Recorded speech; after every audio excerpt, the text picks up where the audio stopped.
সুপ্রিয় মৎস্য খামারি ভাই ও বন্ধুরা, আসসালামু আলাইকুম।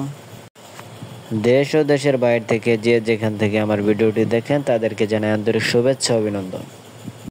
ভিউয়ার্স, আপনাদের স্বাগতম জানাচ্ছি আমার নতুন একটি ভিডিওতে। আজকে আপনাদের মাঝে আলোচনা করব অরিজিনাল চকলেট কালার হাইব্রিড মাগুর মাছ চাষ সম্পর্কে, এবং এই মাছগুলো আপনারা কতদিনে বাজারজাত করতে পারবেন এবং কোন ধরনের পুকুরে এই মাছগুলো চাষাবাদ করে আপনারা খুব সহজে স্বাবলম্বী হতে পারবেন, কত শতকে কত পিস মাছ কালচার করতে পারবেন তা নিয়ে কিছু গুরুত্বপূর্ণ আলোচনা করব। অবশ্যই ভিডিওটি শেষ পর্যন্ত লক্ষ্য করে দেখবেন। ভিউয়ার্স, স্ক্রিনে আপনারা দেখতে পাচ্ছেন এটি এক সাইডা হাইব্রিড মাগুর মাছের পোনা। এটি 2 থেকে 2.5 ইঞ্চি সাইজের হাইব্রিড মাগুর মাছের পোনা।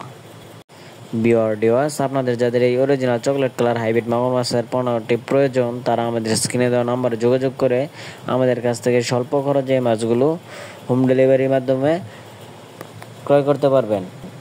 আমরা সারা বাংলাদেশের 64 জেলায় এই মাছগুলো বিনামূল্যে হোম ডেলিভারি দিয়ে থাকি। ভিউয়ার্স, এই মাছগুলো আপনারা সর্বপ্রথম চাষ করতে হলে আপনার যাদের পতিত পুকুর অথবা ময়লা আবর্জনা পুকুর আছে তারা এই মাছগুলো খুব সহজে চাষাবাদ করে স্বাবলম্বী হতে পারেন। এই হাইব্রিড মাছের পোনাগুলো এটি ময়লা আবর্জনা পুকুরে খুব সহজেই খুব অল্প সময়ের ভিতরে বৃদ্ধি পায়। ভিউয়ার্স, আপনারা এই মাছগুলো প্রতি শতাংশে 400 থেকে 500 পিস মাছ প্রতি শতাংশে কালচার করতে পারবেন।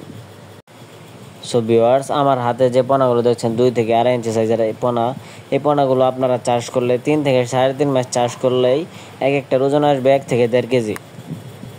আপনারা কিন্তু খুব সহজে এই মাছগুলো 3 মাস চাষ করে বাজারজাত করে দিতে পারবেন। সো সুপ্রিয় মাছ চাষি ভাই বোনেরা, আজকের ভিডিওটি এই পর্যন্তই। যারা আমাদের চ্যানেলে নতুন আছেন তারা অবশ্যই আমাদের চ্যানেলটি সাবস্ক্রাইব করে দেবেন, অথবা যারা আমাদের পেজ থেকে এই ভিডিওটি দেখছেন তারা আমার পেজটি ফলো করে দিয়ে পাশে থাকবেন। সো ভিউয়ার্স, ভিডিওটি ভালো লাগলে একটা লাইক করে দেবেন। আজকের ভিডিওটি এই পর্যন্তই। আল্লাহ হাফেজ।